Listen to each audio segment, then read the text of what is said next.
Petroleum मसनूआत की कीमतों में जो इजाफा किया गया उस पर बड़ी तनकीद का हुकूमत को सामना करना पड़ रहा है। लेकिन हम कुछ दादोशुमार देखते हैं जिनकी नज़र से ये देखना मुमकिन होगा कि क्या हुकूमत के लिए और भी ऑप्शंस मौजूद थे या ये आखिरी ऑप्शन है। क्योंकि यहाँ पर जो इजाफा किया गया कि जैसे डीज़ल की कीमत है उसमें 184 रुपये पर लीटर इजाफा किया गया है, जबकि 137 रुपये पेट्रोल की कीमत में इजाफा किया गया। जबकि दूसरी जानब जो हुकूमत को सबसे बड़ी तनकीद का सामना करना पड़ रहा है कि यहाँ पर जो बाकी ममालिक है जैसे पाकिस्तान के अलावा इंडिया है वहाँ पर ख़ास इजाफा नहीं हुआ। बांग्लादेश ने 4% किया है, श्रीलंका ने 6%, अफ़गानिस्तान में तकरीबन माइनस है या सेम कह लें, ईरान में बहुत कम इजाफा हुआ है। इसी तरह से अमेरिका में भी इजाफा हुआ है, यूरोप में भी इजाफा हुआ है। लेकिन पाकिस्तान में जो पेट्रोलियम प्रोडक्ट है उसकी कीमतों में तकरीबन 72% तक इजाफा हुआ है, जिसमें 77% तक पेट्रोल की कीमतें हैं, जबकि 87% 87 तक जो है वो डीज़ल की कीमतों में इजाफा हुआ। तो इस सब के पीछे जो वर्किंग है यहाँ पर एक मैं आपको बता दूँ कि एक यहाँ पर इन्होंने एनालिसिस किया हुआ है कि टोटल पेट्रोल जिसको हम एक्स रिफाइनरी कहते हैं उसमें तकरीबन जो है वो 271 रुपये का पड़ता है, लेकिन जो रेट है वो 500 के प्लस है। इसकी वजह क्या है? एक तो 7 रुपये 52 पैसे हमने इसमें डाले हैं कि जो यहाँ पर फ्रेट रेट है ताकि मुल्क में यकसा रहे। फिर इसमें कंपनीज़ का मार्जिन है जो तकरीबन 16 रुपये 50 पैसे है। फिर इसी तरह से जो दीगर क्लाइमेट सपोर्ट लेवी है वो 2.5% तक डाली गई है, जबकि इसमें जो पेट्रोलियम डेवलपमेंट लेवी है वो 160 रुपये 61 पैसे और यूँ इसकी टोटल प्राइस इतनी ज़्यादा चली गई है। तो सबसे ज़्यादा ये तनकीद होती है कि 160 रुपये जो पेट्रोलियम लेवी डाली हुई है, अगर इसको कम कर दिया जाता है, अगर इसमें फ़र्क डाला जाता है तो यकीनन बहुत ज़्यादा फ़र्क डालना मुमकिन नहीं रहेगा। जबकि हुकूमत की जानिब से जो सबसे बड़ा मसला है कि जो आज पेट्रोलियम डेवलपमेंट लेवी या दूसरे टैक्सेस अगर हम मिला लेते हैं वो 150 60 70 रुपये तक चले जाते हैं, तो इसकी मद से पूरे साल में हुकूमत के लिए कम अज़ कम जो है वो 1000 अरब रुपया इकट्ठा करना मुमकिन होगा लोगों से। ये सिर्फ मैं एक टैक्स की मद में बात कर रहा हूँ कि यहाँ पर पेट्रोलियम लेवी की मद में सालाना 1000 अरब रुपया इकट्ठा होगा, और ये टोटल जो हम 11,000 अरब रुपया इकट्ठा करते हैं उसका 10 से 11% तक बनता है, जो हमें सिर्फ एक मद में आएगा। इससे 300 अरब रुपया हुकूमत सैलरीड क्लास से लेती है। अगर हम बात करें दीगर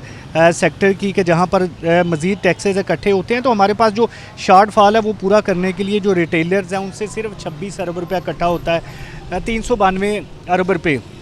ये सैलरीड क्लास देती है। फिर इसके अलावा जो हम विद होल्डिंग टैक्स लेते हैं, डायरेक्ट टैक्स जिसको इनकम टैक्स कहते हैं, तो इसकी मद में पूरा किया जाता है, फिर जाकर 10,000 रुपये बनता है। और इसमें पिछले साल के कुछ फिगर जो बड़े इंटरेस्टिंग है कि जिसमें हम बात करते हैं कि जो हमारा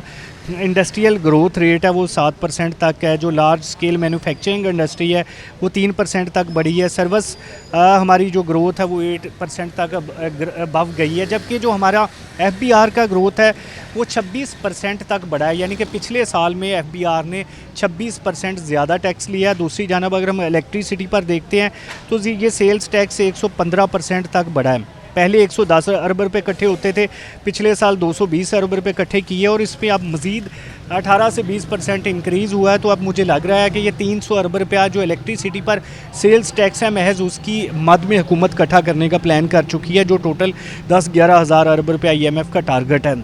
तो यूँ ये वो ऑप्शंस हैं जो मैंने आपके सामने रखे हैं कि हुकूमत पर तनकीद अपनी जगह चल रही है, लेकिन हुकूमत के लिए जो ऑप्शंस है वो खासे महदूद हो चले हैं कि एक तो हमारा ग्रोथ रेट 3 से नीचे है, तो ये बहुत कम है कि जहाँ पर हम दीगर ग्रोथ से दीगर इंडस्ट्री से टैक्स कलेक्शन बेहतर कर सकें। इलेक्ट्रिसिटी लोगों की जो कंजम्पशन है वो बहुत कम चली गई है, जिस वजह से आपको ये खबरें भी दिखाई दे रही होंगी कि जिन लोगों ने सोलर लगाया उन पर भी फ़ीस बढ़ाई जा रही है, मीटर फ़ीस बढ़ाई जा रही है, रेट्स बढ़ाए जा रहे हैं। तो अब हुकूमत का जो प्लान है कि 600 अरब रुपया फेडरल बोर्ड ऑफ रेवेन्यू का शार्ट फॉल है वो इन्हीं चक्रों में, जंग के चक्रों में फ्यूल से भी पूरा करना है, बिजली से भी पूरा करना है, चाहे इस पर इलेक्ट्रिसिटी पर सेल्स टैक्स लगाना पड़े, और फ्यूल पर अभी मज़ीद भी जो लेवी टैक्स है वो इम्पोज़ किया जाएगा। नाम बेशक इसको जंग का दिया जा रहा है, लेकिन हुकूमत के पास ऑप्शंस महदूद हैं, क्योंकि जो रिटेलर्स हैं जो बहुत थोड़ा टैक्स देते हैं, अगर रिटेलर से 300 से 400 अरब रुपया टैक्स इकट्ठा होता है तो फिर हुकूमत के पास ऑप्शन होता है कि इन चीज़ों को कम किया जाए। इसकी दूसरी मैं मिसाल देता हूँ,